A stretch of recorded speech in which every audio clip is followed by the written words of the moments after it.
네, 박범계입니다. 오늘은 탄핵의 날입니다. 온 국민이 그렇게 염원하고 있습니다. 근데 탄핵을 위해서는 국민의힘 의원들의 구국적 결단이 필요합니다. 그리고 탄핵을 해야 되는 절대적인 필요성은 윤석열이 비상계엄을 통한 내란 수괴로서 작용했고 그 점에 대한 명확한 근거가 있다는 점입니다. 이 회의실에 들어오기 전에 모 기자분께서 내란죄를 부인하는데 무엇이 근거냐라는 질문을 하셨습니다. 지금부터 새로운 사실들은 아니나 적어도 윤석열 내란죄의 수괴와 김용현을 비롯한 중요 임무 종사자들의 진술을 함께 엮어서 분명하게 내란 수괴의 입증이 된다는 점을 말씀드리겠습니다.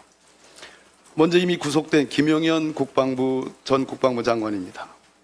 계엄은 윤석열 대통령이 지시에 따른 것이다.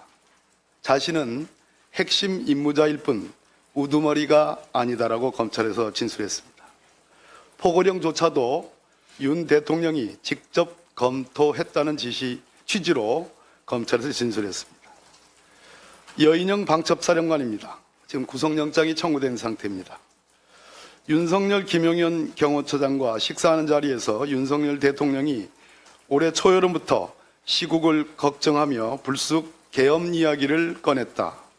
지난해 말 윤 대통령이 부정선거 의혹을 언급하면서 비상조치가 필요하다는 이야기를 했다. 방첩사 고위 지휘관의 언론에 대한 진술 내용입니다. 여인영 전 사령관이 윤석열 대통령과 김용현 장관의 지시로 선거관리위원회에 가라고 명령한 바 있다. 이진우 수방사령관의 간단한 답변입니다. 4일 00시경 윤 대통령이 거기 상황이 어떠냐라는 전화를 해왔다. 이미 여러분들께서 알고 계시는 곽종근 특수전 사령관, 아마 새벽에 5시까지 검찰에 추가 소환을 받아서 조사받고 지금은 귀가한 상태입니다. 4일 00시 30분부터 00시 40분경까지 윤 대통령이 비화폰으로 의결 정족수가 아직 안 채워진 것 같다. 빨리 문을 부수고 들어가서 안에 있는 인원들을 끄집어내라고 지시했다. 홍장원 국정원 1차장 진술입니다. 윤 대통령이 계엄 발표 직후인 10시 53분경 전화로 이번 기회에 다 잡아들여라. 싹 다 정리하라.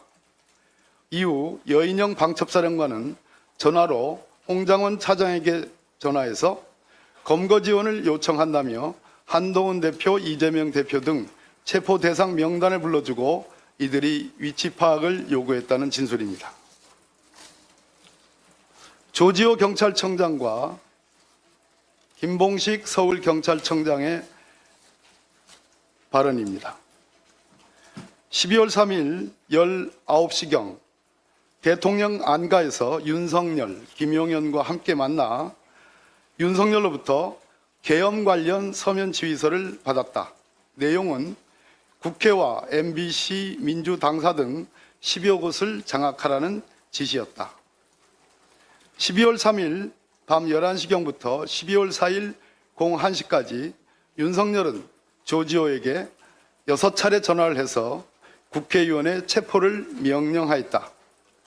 12월 4일 계엄 해제 직후 윤석열은 또다시 조지호 청장에게 전화해서 그 당시 조지호가 죄송합니다 이렇게 취지로 말을 했고 윤석열은 아니야 수고했어 라고 답했다는 사실입니다.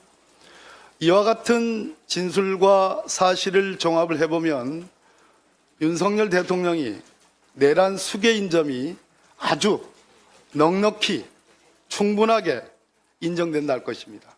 따라서 수사기관들은 즉시 윤석열에 대한 체포, 소환 조사가 반드시 필요하다고 생각합니다. 이상입니다.